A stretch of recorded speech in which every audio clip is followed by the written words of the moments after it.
All right, let's dive right into an incredible story from the Hindu Puranas, The Fish Who Saved the Vedas.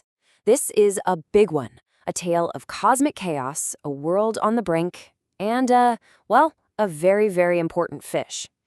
But let's start with a question.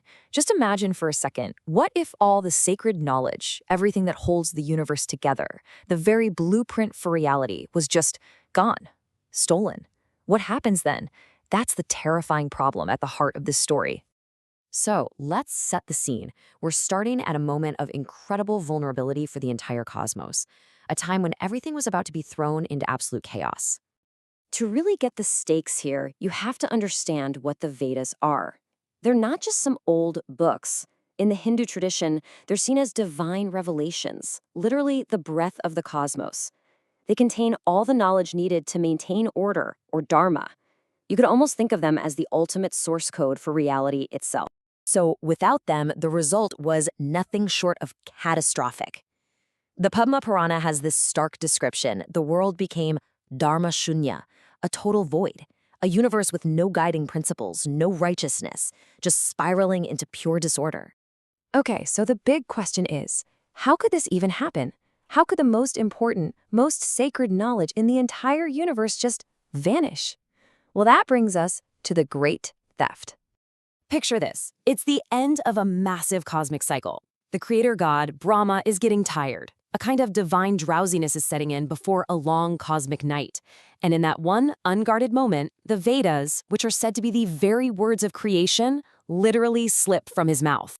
Now, here's where it gets really fascinating. Different scriptures actually tell this part of the story a little differently. The Srimad Bhagavat points to a demon named Hayagriva who just saw his chance and took it. But the Padma Purana gives us a couple of other culprits. One is Shankasura, a demon who stole the Vedas specifically to weaken the gods, and the other is Makara, who actually deluded Brahma to get his hands on them. So you have three different accounts of one universe-altering crime. So the world is in chaos, right? Knowledge is gone. A hero is desperately needed. But, divine help doesn't always show up with a bolt of lightning and a crash of thunder. Sometimes it starts much, much smaller. Our focus now shifts to this deeply devout king, Satyavrata. While he's performing his rituals by a river, offering water, this tiny little fish swims right into his cupped hands. And it speaks to him. It begs him for protection, terrified it's going to be eaten by the bigger fish in the river. Well, the king has a good heart, so he takes the fish and puts it in a little water pot. But almost instantly, it grows too big for it. So he moves it to a bigger jar. And again, poof, it grows right out of it. He tries a well, then a lake, and within a single day, this fish becomes so massive that there's only one place left that can possibly hold it: the entire ocean. And that's when the king knows. This is no ordinary fish. The king is just completely overwhelmed. He realizes he's in the presence of divinity itself. He recognizes the fish as an avatar of Lord Vishnu or Sri Hari, and he asks the question that's just burning in his mind. Why are you here? Why have you taken this form? What is your mission? And then the fish tells him. It reveals a prophecy, and it is dire. In 7 days, a massive cosmic flood is coming that will swallow everything. The heavens, the earth, all of it. Total annihilation. But it also offers a way to survive. And this, right here, is the climax, the divine rescue.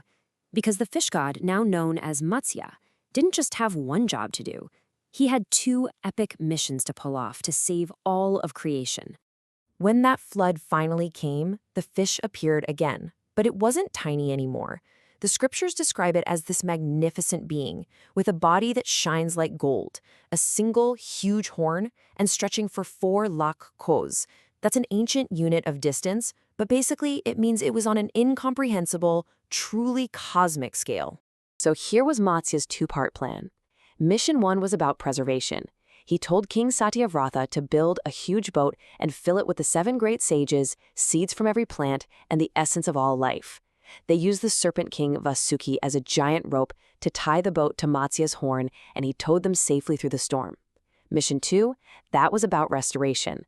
Matsya dove deep into the primordial ocean, found the demon who stole the Vedas, defeated him in battle, and took back the sacred text. When the cosmic night was finally over and Brahma woke up, Lord Matsya was there to return the Vedas to him. And just like that, knowledge was restored. Dharma was put back in its rightful place. The universe was saved, ready for a whole new cycle of creation.